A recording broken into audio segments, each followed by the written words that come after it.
and welcome to Hypnotize Me, the podcast about hypnosis, transformation, and healing. This is Dr. Elizabeth Bonet, and I'm your host.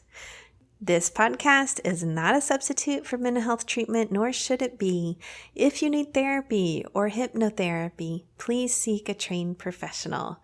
I do hypnosis all over the world, so if you'd like to learn more about me, you can do that at my website, drlizhypnosis.com. That's DRLIZ hypnosis.com. Now on to our episode. Hi, Dr. Liz here, and I'm back for another episode with a really great interview, Didi Verg. But before I tell you about that, I want to mention that this episode is sponsored by astrologer Rachel Middleton. Rachel is an amazing astrologer. I highly recommend her. Astrology can help you understand situations that are going on in your life or plan for things that are coming up, like a favorable wedding date or a favorable time to start a business or launch a business, or when to do research and when to take it out into the world. Astrology is often helpful for those kinds of things too. You can contact her at firstmagnitude@gmail.com.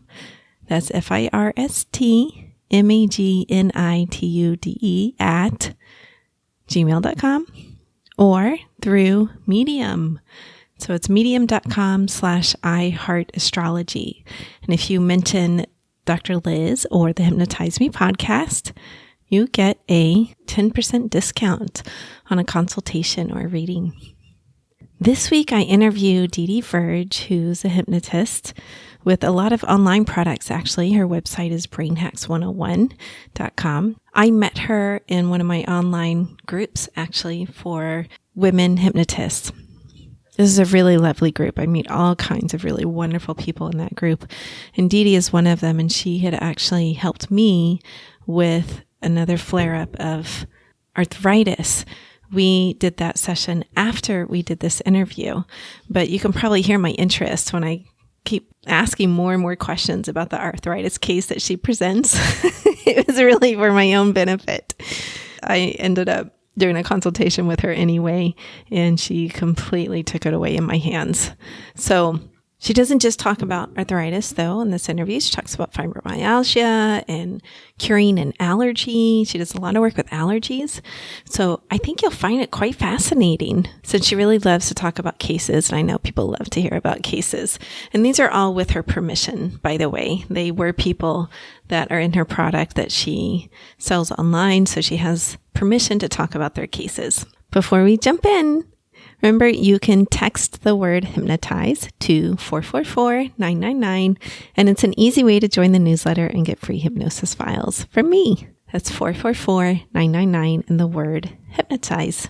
Also, just a note, the cat has a bell now, so you may hear her on the background sometimes. Okay, I had to put a bell on her because she is an indoor-outdoor cat.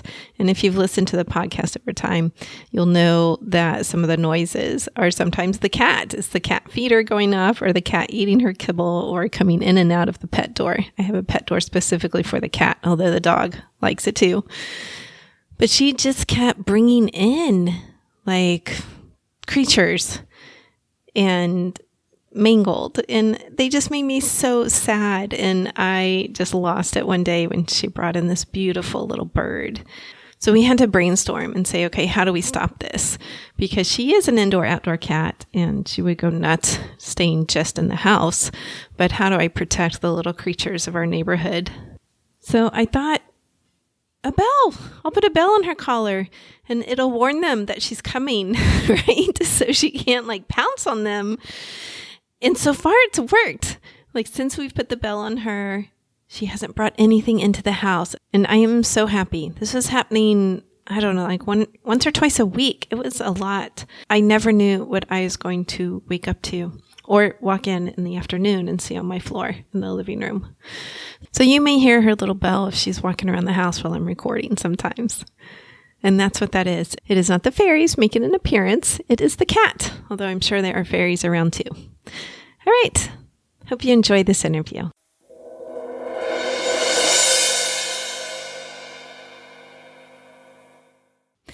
Hi, Didi. Welcome to the Hypnotize Me podcast. Hi, Elizabeth. It's my pleasure to be here. I'm so glad this worked out. I know we had some rescheduling happen at the last minute, but I'm happy you're here. And I'm going to jump right into our questions. A question I ask a lot of the people I interview who are professional hypnotists is, what was your first experience with hypnosis? My first experience in working with clients or? Personal. My first personal? Oh, well, funny you should ask, because nobody's ever asked me that question. Thanks. Before I originally took my hypnosis training, I was in an NLP course. Well, it wasn't really an NLP course. It was a psychotherapy course, but she taught a lot of NLP-based protocols. Mm-hmm. So, and I know from doing a lot of NLP, the moment you have somebody focus on something and they go inside, they automatically go into a trance. So my first experience was when I was the demonstration model for something called parts work, which is used widely in hypnosis. Mm-hmm. And I remember that I was in my 20s, my mid-20s. I think I was about 27 years old when I decided to go back to school. But I had learned a behavior from my father called being a workaholic. Uh-huh. And I was literally driving myself crazy and making myself very ill. I didn't know it at the time, but that was previous to me becoming ill for 10 years with chronic fatigue syndrome and Epstein-Barr and a bunch of things like that. But so she used me as the demonstration model for parts work and did this amazing transformative thing where she got the part of me that was the workaholic to actually see the way that it was not good for me, give me advice. And when 11 o'clock would come at night, I used to have a pattern of going, come on, you could just do more. You could just do one more thing. Just keep going and pushing and pushing and pushing myself. Mm-hmm. And it's so funny. I would see 11 o'clock and I would just say, okay, time to shut it all down. Wow. So it's a huge shift for you. It was amazing. And when I emerged back into the class, everybody was staring gobsmacked. And I thought, what's the big deal here?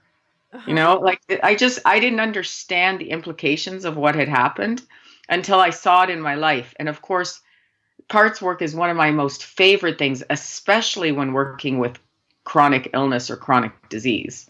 So we'll talk more about that a little bit later. But that was my first foray and my first experience. And then I went on, because of that, to use a lot of parts work before I even became a hypnotist.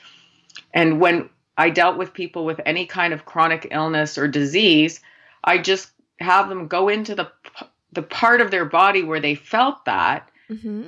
allow an image to appear and give it a voice, and then dialogue with the image that knew about why the disease is there. Lovely. And it's fascinating, because what I've discovered from my experience, and I don't know what other hypnotists have told you, is that at the mind-body level, there is no distinction between emotional and physical. It's blurred. So let me give you an example of what I'm talking about. I'm going to pause you just for a moment before you do that. And for the listeners that don't know, parts work is a technique we use often in psychotherapy and in hypnosis, where we talk to the different parts of yourself. So we all have these different parts that operate for us. Let's say the workaholic, right? Or the mother or the father or the lover, like all these different parts. So we learn how to talk to those parts. All right, continue. Yeah. And or we call them subpersonalities or parts, if that might make more sense to people, mm-hmm. because, sometimes you have to step into the mother role when you need to be a mother, or yes. when you're out in the business role, you kind of put on I'm in my business mode. Well, mm-hmm. we label them as subpersonalities that either go in the foreground or the background. And the only problem with them is when one kind of takes over, like my workaholic, and just shuns the rest of them into the background. So going back to how I would work with chronic illness is I just go in and have them feel the symptom, and then ask the part of them that knows about why the symptom is there, why the disease is there. And at that level, people would speak, as you know, not as themselves, but in third person. They'd say, well, I'm trying to tell her that she needs to relax. Mm-hmm. Or I'm trying to tell her that, well, to give you an example, a woman that came in with this skin condition in the very beginning of my career, it stands out so much because it was so interesting.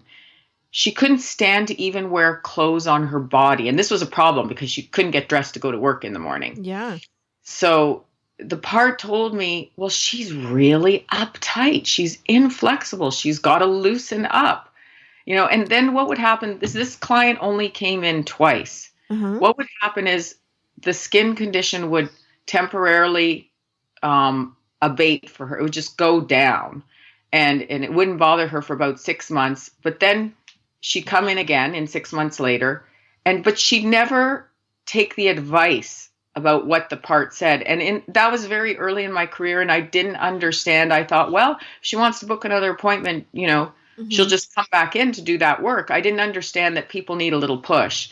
It would have been, nowadays I would have said, your part has told you this. This is what we need to work on. If you want this to stay away forever, we need you to work on being more flexible, not, being so uptight and rigid. Mm-hmm. The information comes from them. So it's not like I'm insulting them by telling them this. It comes right out of their mouth. Yeah. And they hear themselves saying in third person, this is what has to happen in order for this to go away.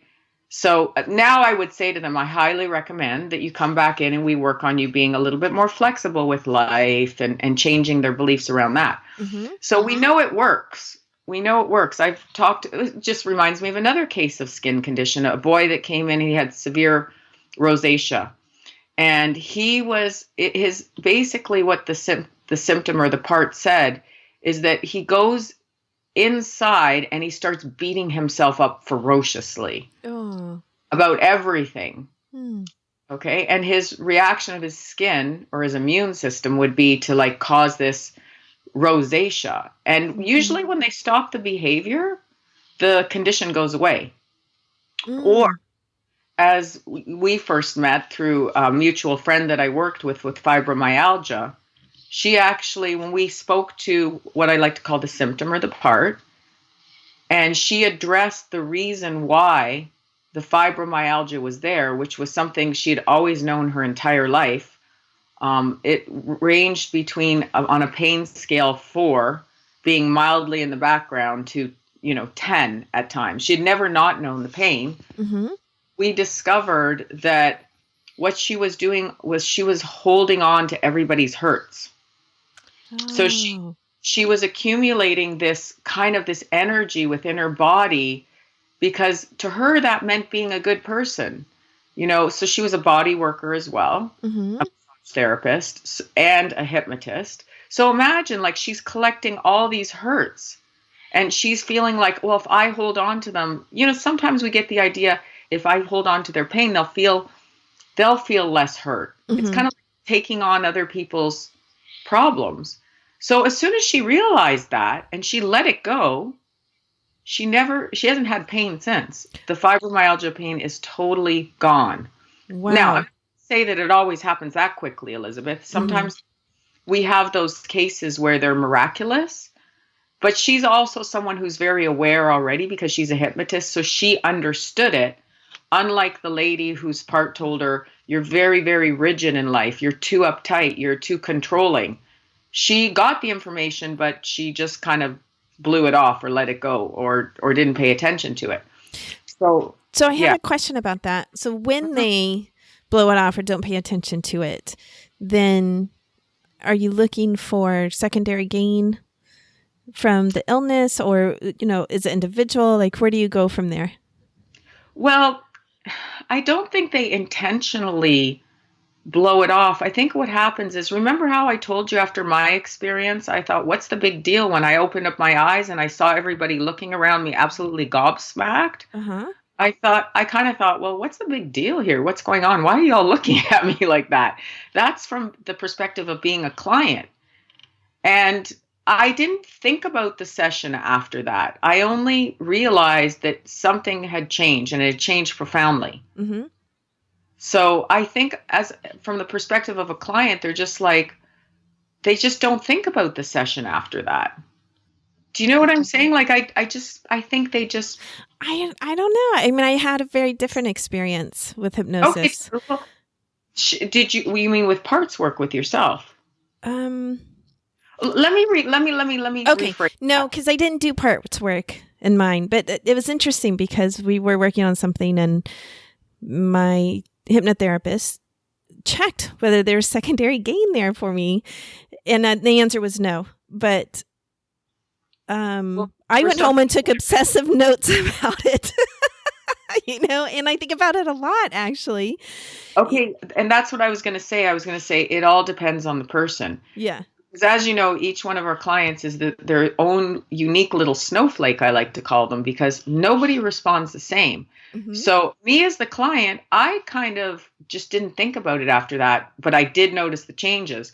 Whereas other people, they've got their notepad and they say, Didi, what kind of homework should I do? Or other people, like the person that I worked with the fibromyalgia, was very self-aware. And again, she's not going to let that behavior spring forth again. So I think what it is it all depends on the person. But again, I think my job as the hypnotherapist is to make very clear that if you want the problem, the health challenge to go away, you have to listen to what the part is telling you about why it got created Okay. in the first place. So I think it's on us a little bit as therapists to make sure that they come back and do the work, or at least offer it. Now, Hmm. if you offer it and they choose not to, there's nothing you can do about that, Hmm. right? Because that's also happened too. They're like, "No, I'm fine." Yeah, okay, Yeah. well, yeah. I mean, you'll be fine, and then you'll be back 6 months later when you get entrenched in that behavior again that's causing you to, become ill. Yes. Yes. Okay. So once that part speaks and says, hey, you need to be more flexible, let's say, or you need to slow down, or you need to stop working at 11 o'clock at night, let's say. So then is the goal there is to like, all right, let's work on this stuff that the part told you to work on. Right. Because, for me, I'm a very flexible person. But for her to say, oh, you just need to be more flexible, that's not easy for someone who's like white knuckling everything with control. Right. Right. Yeah. So, it may seem the information that comes from the part may seem, oh, it's just easy. Okay, you just got to let go a little bit. But to someone like her, as rigid, uptight, and had to control every little thing, and probably, to be honest with you, everyone in her life, Mm-hmm. which, as you know, causes problems because we Yes. can't control everything. And when you try to, you're just going to end up sadly disappointed and frustrated. Right? Totally. Right. Yes. So, it's for them, it's a problem. Yes. Yes. They get very invested in it. Yeah, they do. So another example of someone that I worked with parts work, she was losing her eyesight, and she would describe her marriage to me, and I'm thinking to myself, you're an abused woman. Mm-hmm. She couldn't see it.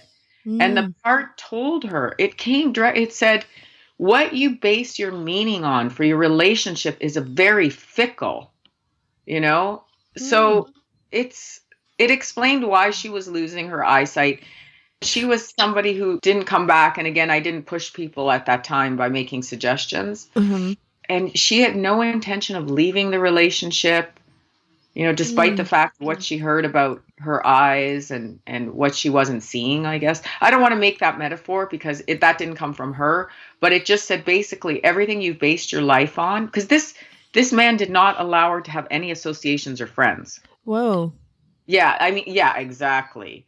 So he was controlling her, and she just thought this was normal. Mm. She was willingly going along with it at some level.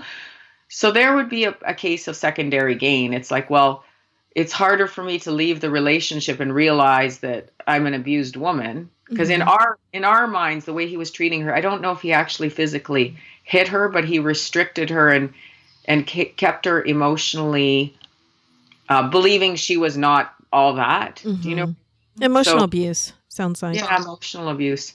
Yeah. So, sometimes a part creates a circumstance to wake us up, Yes. to try and tell us. And we know this with cancer, right? Because many people, even Lance Armstrong, said the people that do get through the cancer, sometimes they'll say, you know what, it was a gift in a way because it made me realize there's more important things in life. Or Lance Armstrong said, it made me a better person because I guess he felt like he was a bit of, not such a great guy before that in terms of his humanness. Right. So I'll give you another quick story about how instantly a part can create disease. This was a very good friend of mine. He was like an artist through and through. When we describe an artist of not being organized, losing a sense of time, getting so into the creative world that, he said, I would paint for like 5 hours and I basically couldn't tie my shoes after. So he was getting so much in his creative brain that I like to do something linear, like tying his shoes afterwards. He was a through and through artist, but he had, again, this father that had all these properties. And the father would send him around to do all the construction on the properties, and he didn't like it. But he was kind of in a catch-22 because he needed to work to have some money, but at the same time, all he really wanted to do was be an artist. And he, of course, didn't want to disappoint his father or speak up to him or whatever the situation was. So I remember this so exactly. He said, I was listening to the radio one day while I was doing something, and they said, oh, with leukemia now, there's an 80% cure rate. And he said to himself, oh, I wonder if I got that, I wouldn't have to do this anymore, meaning the construction. Wow. Bam, down he came with it. Oh my gosh. Now, he got the leukemia. So what ended up happening from that is he was a very alternative, took herbs and things like that. And he actually cured himself. I think he went through conventional treatment too and got bone marrow and everything else. Okay. But eventually he rid himself of that. And guess what? He had a nice disability check. Mm-hmm. His father would rarely bother him anymore. And he got to paint all day. He got his ideal life. So that kind of tells you how amazing the mind is and why we have to be careful what we ask for. We can ask for things, but we may want to say, I want to be an artist in a way that's healthy for me. Yes. Yeah. I came down with leukemia to become an artist. We see this all the time in our business. I'm sure you have your stories about people who are in abusive situations and all of a sudden they become allergic to cigarette smoke so that they won't go back to their ex and won't get reeled in anymore because they smoke. Yes. Right. So, the allergy is preventing me from ever talking to him. I'd like to talk to him, but I can't because, I have an asthma attack. Yes. I want to be clear too that not all cancer is caused by psychological reasons. No, of course not. But some, when someone is saying to you, well, I know why I got it because of this, then that's something to listen to for that person. And anyway, it's not just cancer. Some people unconsciously trip and break their foot. They don't like the job they're in. Yes. But they can't find a way out of it. So, they say, I don't know why I didn't see that carpet standing out there. Well, it's true. Kind of did, but there was a part of you that said, I can't bear another day at work. Yeah. Let's do something drastic here. Right. Yeah. So how do you use hypnosis with fibromyalgia? It doesn't matter what the disease is. There's a couple different things that I do. So always I like to discover at the unconscious level if there's anything mind-body related. Because on a rare occasion, like for example, when I went in and talked to this guy's part in his shoulder that understood about the pain in his shoulder, it said he needs surgery, period. That's it. It was purely physical. He needed surgery for his shoulder. Okay. So I like to kind of poke around and find out, okay, is there any emotional work we need to do around this? Are they getting secondary gain? Are they, did they break their foot so they don't have to go back to work? Because the information comes from them. I ask the question, it comes out of their mouth, and they hear what they need to do. And if they address those things, usually the problem goes away. Or like, for example, with someone with rheumatoid arthritis, the symptoms or the inflammation goes down substantially. It doesn't cure it, but it they don't flare up, in other words. Because the emotions are what's getting them to flare up. The stress, the angst, the frustration, being in a job they hate or whatever it is. That's what's causing them to flare up. Yes. Yes. Okay. So does that make sense? So first I go in and I poke around there. There's other things that we can do with hypnosis. For example, you can take them back to a time in their life when they were at the top of their game, when they had perfect health. And you can do a visualization where you find out what it looks like inside, how their immune system is working, how it's taking care of, everyday viruses and things like that. So I just did something recently, again, with somebody with rheumatoid arthritis. And as you know, rheumatoid arthritis is an autoimmune disease. It's where your body starts to mistakenly attack its own joints. Yes. So we went inside, we got I called it a blueprint, your blueprint that you were born with for perfect health. And I said, go look at your immune system, notice how it handles viruses. And then we bring him back to his present day where he has the rheumatoid arthritis. Okay, notice the difference between the two. Now how your immune system is responding. It seems that it's made a mistake, hasn't it? Right? Because it has. I said, well, you need to instruct your immune system, map over the blueprint. That's what we do. We map over the blueprint. We need to bring this blueprint back in and you need to make sure you communicate with your immune system and tell it it's made a mistake. Somehow it got off track. But this is how you need to behave in this situation. This is what's healthy. This is what's normal. So we'll map over a blueprint for health. Oh, fascinating. Yeah, it is. Oh, I'm telling you, it is so interesting. I'll grab people with a disease just because it's so fun to work with. And I'll say, listen, if you let me record it, like make a video of it, I'll give the session for free. Because I saw that he was a really, really good visualizer. And I knew that if I got him to see health versus his present day disease circumstance, that he would get it. And he did. He got it. Like, this was amazing. And he just went inside. He was a real man's man type guy. He's like, I said, you have to use your language that works for your client. And I said, well, you're the leader. These are your soldiers. You've got to tell them what's going on. You've got to redirect them and make sure they get back on protocol, right? Like, so depending on your client, I might not use that analogy with everybody, but for him it worked, and he got it and he did it, and so we're going to check back in 3 months, because I always say, okay, now ask your body how long before it's healed.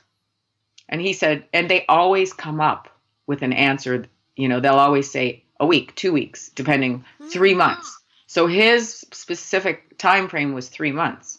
Okay, so they're giving you a time frame too. You can just ask. You say, okay, how long before the body's healed? First thing that comes to mind, right?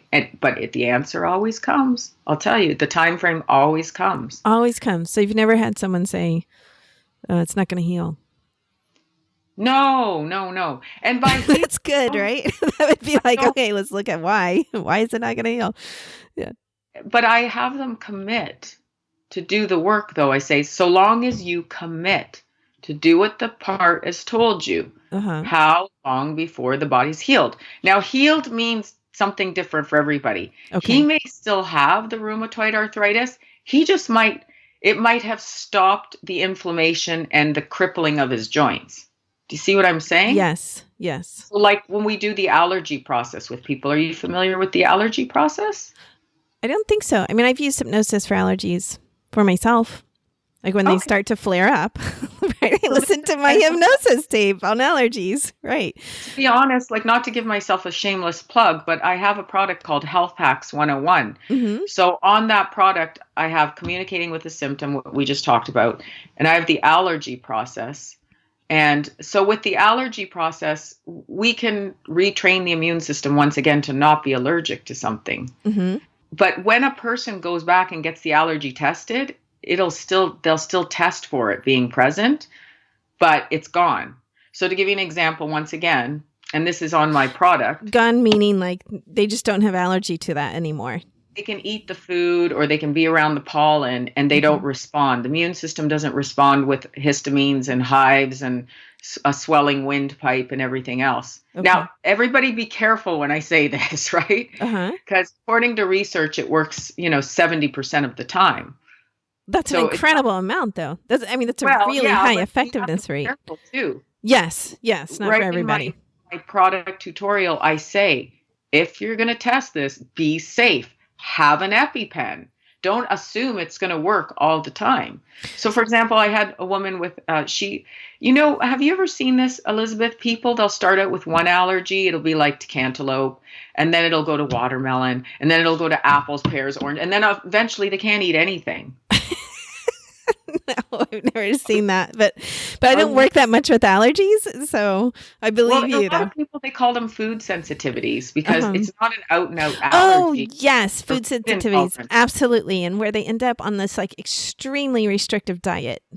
Yeah. Yes. So this process that I'm talking about works well for food intolerances or allergies. So anyway, this woman came in, and I think in 1989 she had first developed an allergy to one fruit, and then basically she couldn't eat any fruit after that. Mm-hmm. So I said, "What's your favorite fruit? We're going to work on that." She says, and she was an Indian lady. She was so cute because she was so enthusiastic. She goes, "Oh, I love cantaloupe. I love it." So what I did was I went and bought a big juicy cantaloupe for the next day, and I cut it up into all these slices.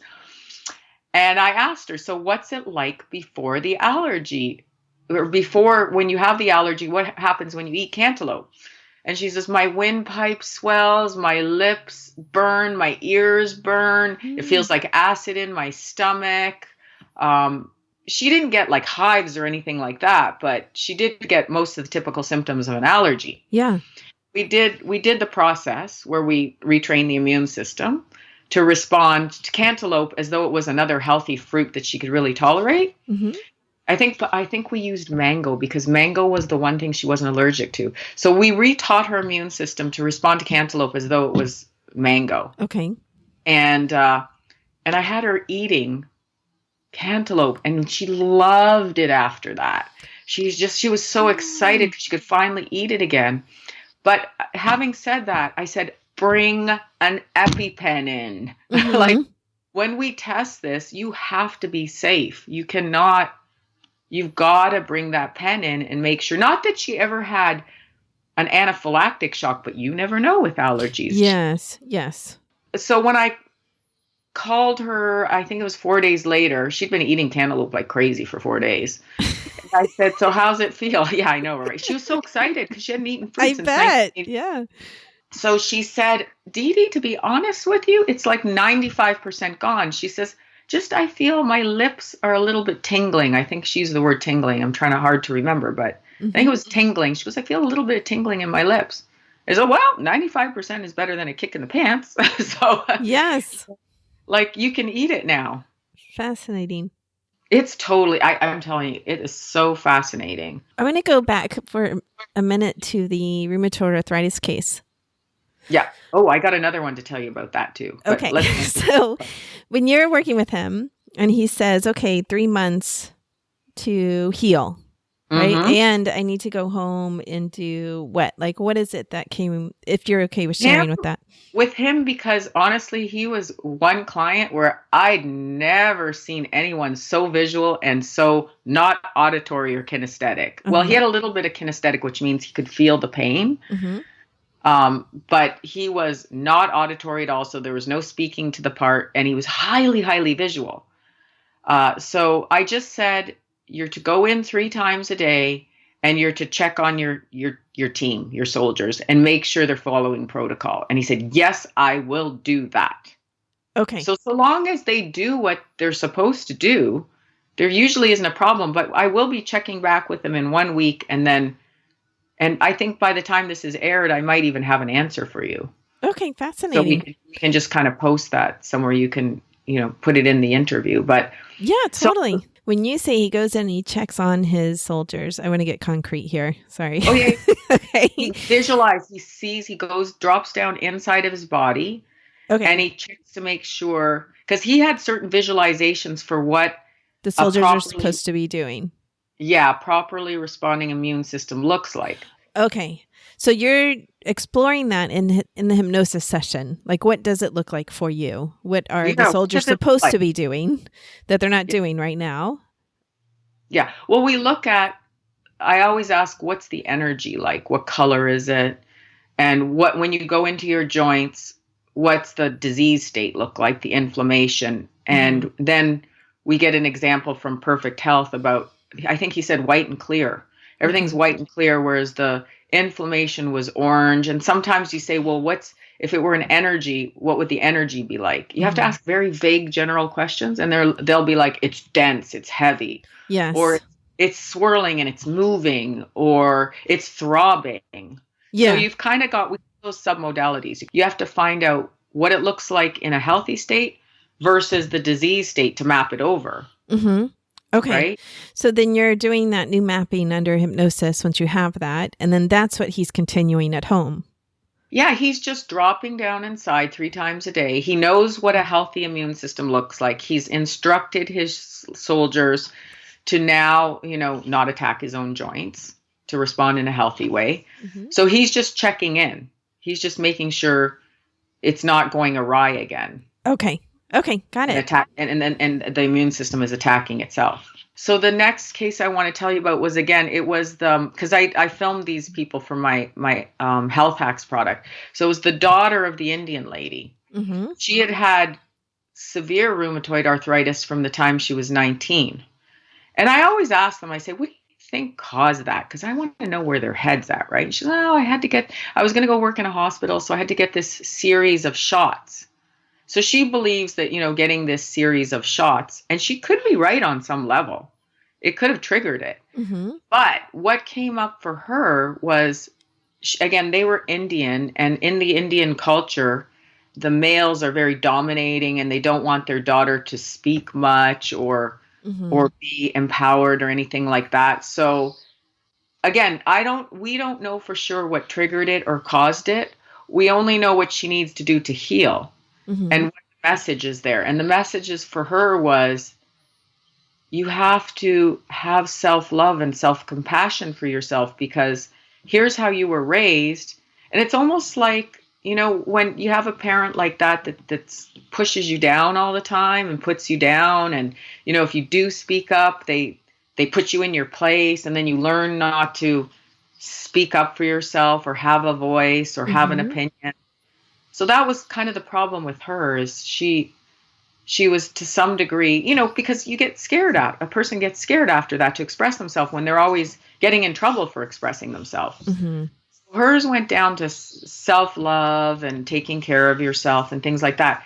So here's what occurred the next day after the session. It used to take her 1 hour of lying in bed to get out of bed, because she was so stiff and so rigid and so much joints. Oh yeah, and by the way, we gave her the self-love in the session. I said, what color does love look like? See it spreading around your body. Give yourself the self-love, give yourself the compassion. Next day she goes, I didn't have to wait in bed. I was just able to get up. Wow. Normal for you? No, it's not normal. Right? Now, to be honest with you, her diet is terrible. It's got to be a whole holistic protocol. You can't eat inflammatory foods when you have those kinds of chronic diseases, right? So, well, it's part of taking care of yourself, like loving yourself, is with the proper food. By putting healthy foods into your body and caring and respecting that. So, because she was my demonstration model, she didn't really opt for any more sessions, right? For whatever reason. Again, I don't push people. I say, this is what has to happen. I can help you if you want to continue the work. It's up to you, right?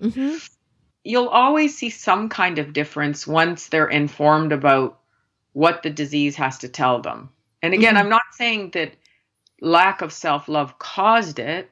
I don't know. Maybe it did. Maybe the shots and the lack of self-love. And just like the boy with the skin condition, it builds up. It's like he was like a pressure cooker inside. The boy that would speak badly and beat himself up like senselessly all the time.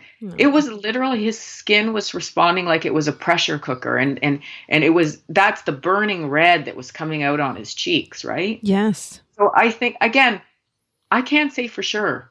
I can't say, did something trigger it and then her emotions are making it worse? Will it ever go away? I've talked to a hypnotist that had rheumatoid arthritis, and he was told to go get a wheelchair and disability in the 90s, and he's perfectly fine. He doesn't say, I don't have the disease. He says, I control the inflammation, and when I have no inflammation, I have no pain. Yes. Yeah. Well, I had really bad arthritis in my hands right after I had kids. And they would ache and ache. And then it completely went away for like 15 years. I mean, to the point I forgot until at one point I had a flare up and I was like, oh, I haven't had this type of pain in like 15 years. So it's really interesting. Yeah. It's not what we choose to believe about it or what we choose to forget. Right? Like, oh, I just sort of forgot I had that, so it didn't really bother me at all. You know what? So I had a friend who had a flare up. He never had rheumatoid arthritis, and the doctors were telling him that they now believe it's a virus. Mm-hmm. So he got rid of it too, because he's actually one of the world's foremost brainwave entrainment specialists. So he used his own products. Sometimes I got to wonder about my friend. His name is Maury, the Maury method. Because sometimes, like, I swear he gets things so that he can heal them and make a new product. And I swear to God, there's somebody else we both know, Melissa Roth. I said that to her on camera one day. I said, Melissa, it seems to me that you get every disease you've learned to cure with your clients. She might be right on that. She's had it all. She's had rheumatoid arthritis. She's had it all. We'll never know. I'll tell you what, we'll never know unless we do, rounds and rounds of hypnosis and talk to the part of the person. Right. But I swear those two get a disease just so they can cure people. Because she got a disease. Her friend Roger Moore, who's a hypnotist as well. Yeah, Roger was on the podcast last year, I think. He had crippling arthritis that was so bad that his knuckles were gnarled over. And she really wanted to help him. And then, of course, she came down with it. And then she healed herself. And then she healed him. And now apparently Roger's fingers and hands are straight. And he can bike 100 miles a day.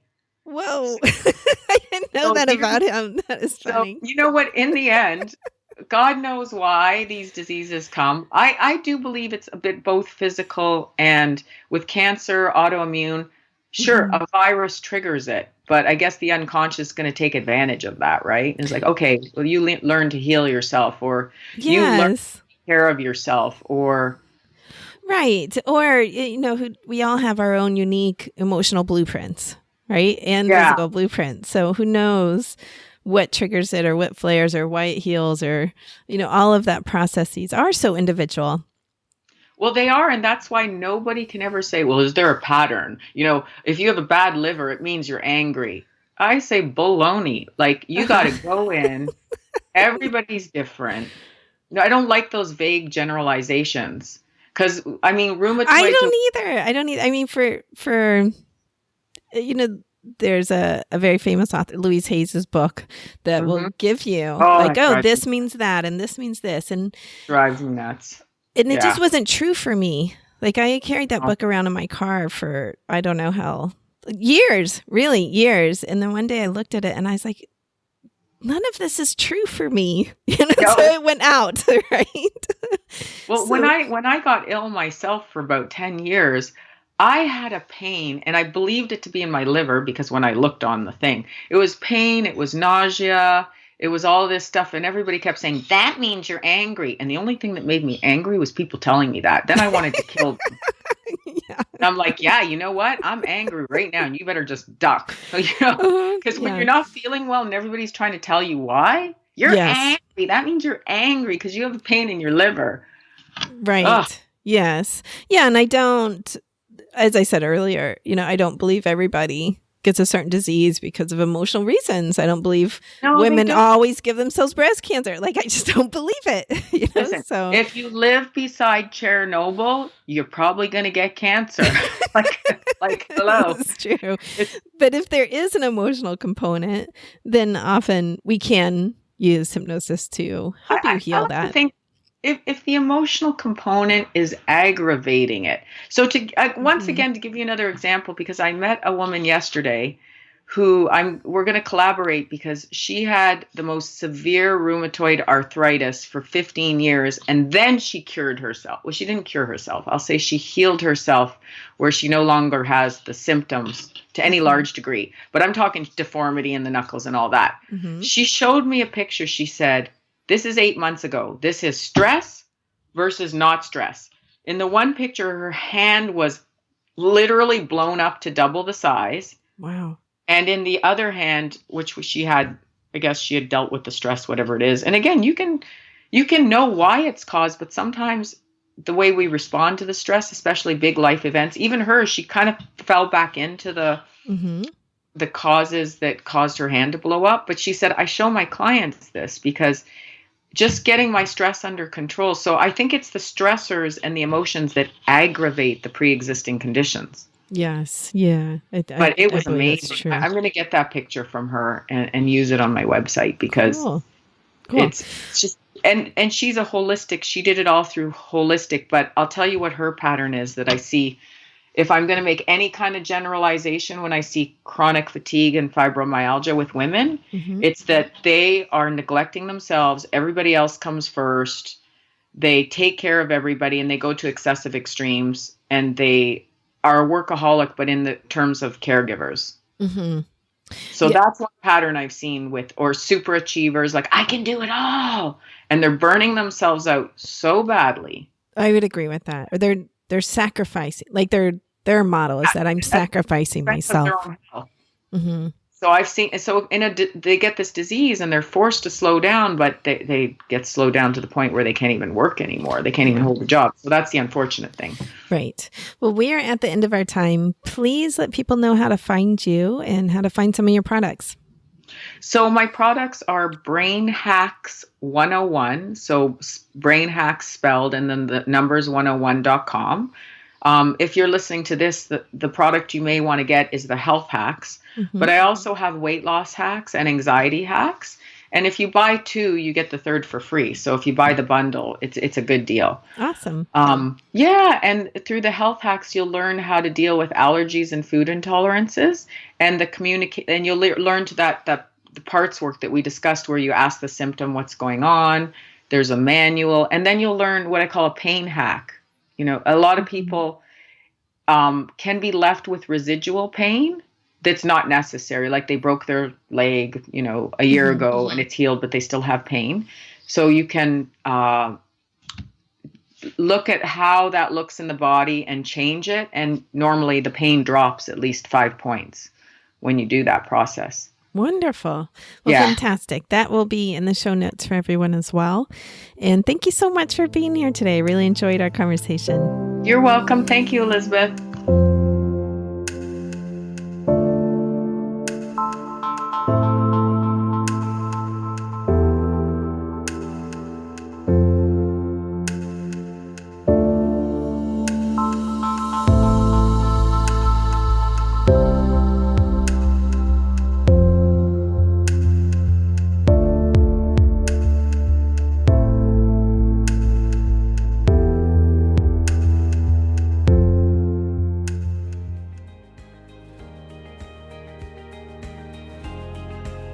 I hope you truly enjoyed today's episode. Remember that you can get free hypnosis downloads over at my website, drlizhypnosis.com, DRLIZ hypnosis.com. I work all over the world doing hypnosis. So if you're interested in working with me, please schedule a free consultation over at my website, and we'll see what your goals are and if I can be of service to you in helping you reach them. Finally, if you liked today's episode, please subscribe to the podcast or tell a friend. That way, more and more people learn about the power of hypnosis. All right, everyone, have a wonderful week. Peace.